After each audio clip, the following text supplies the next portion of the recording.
Greg had a hard time getting to higher frequencies because he's so human. He has weaknesses. We can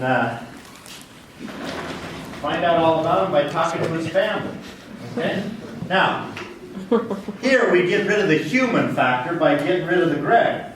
What we've got here is a string that is clamped at this end. Now, we call this end a node. That's just name calling, but it means it doesn't go anywhere. Now, the other end is connected to a plunger that's driven up and down by a signal generator. Okay? And it goes up and down, but not very much. Kind of like my hand was just wiggling a little bit. We call that a quasi-node. Practically a node. For all intents and purposes, a node. Now, what we find is that when we wiggle this thing, there's one frequency at which the amplitude in the middle gets really, really big. And we call that the first harmonic.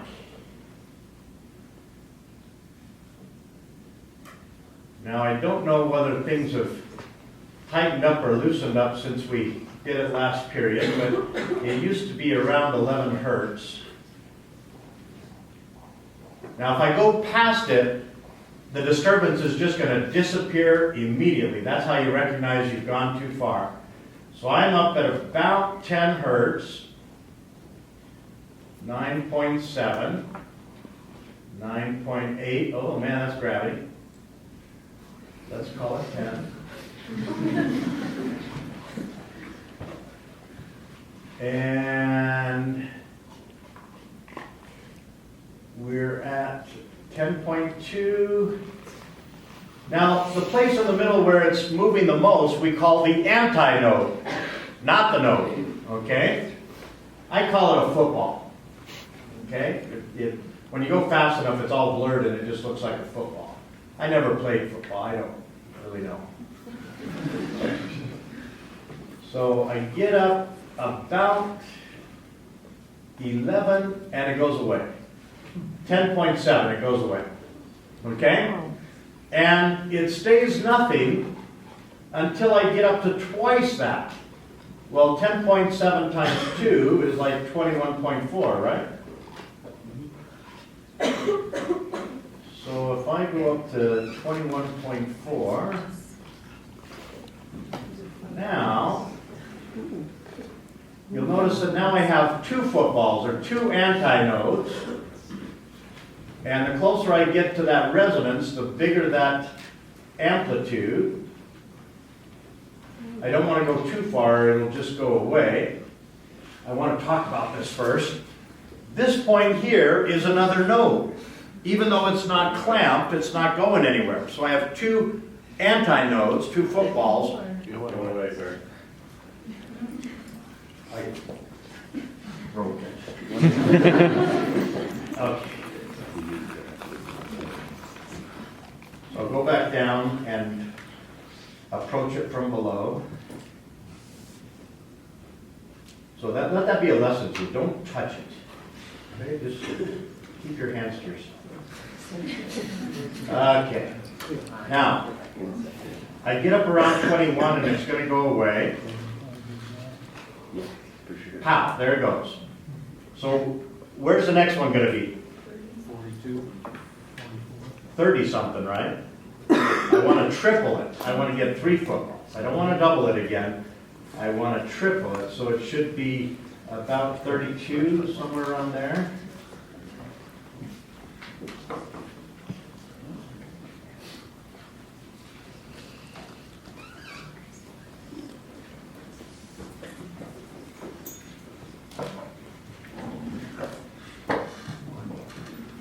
Don't mess it up, Greg.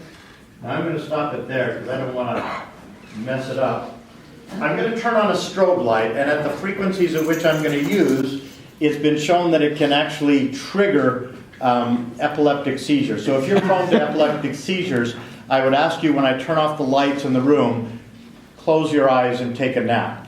Ask someone about it later. No big deal. Okay? But just don't watch the strobe light.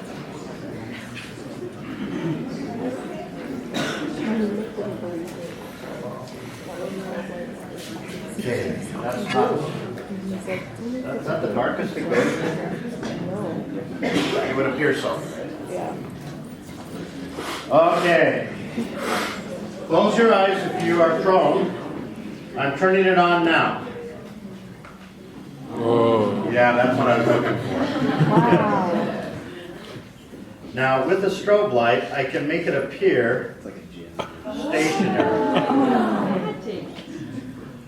Now, if I make it move slowly, what you see that is I have 3 antinodes, and they're just completely out of phase with each other, meaning when the middle one is up, the 2 on the side are down, and vice versa. Okay, so that's essentially slowing down time by only looking every so often. Okay, now I'm turning off the strobe, and you can look again. Cool. Oh, neat.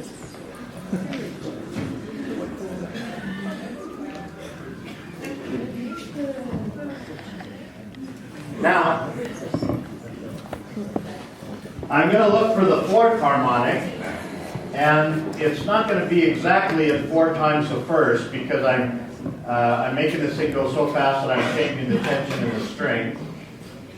But if I go past the 3rd harmonic, it goes away. And there's the 4th harmonic starting up. I got 4 footballs. See, that's what Greg couldn't do with his humanness. And when I shoot past that, I now can go for the 5th harmonic. And now you can start to hear it.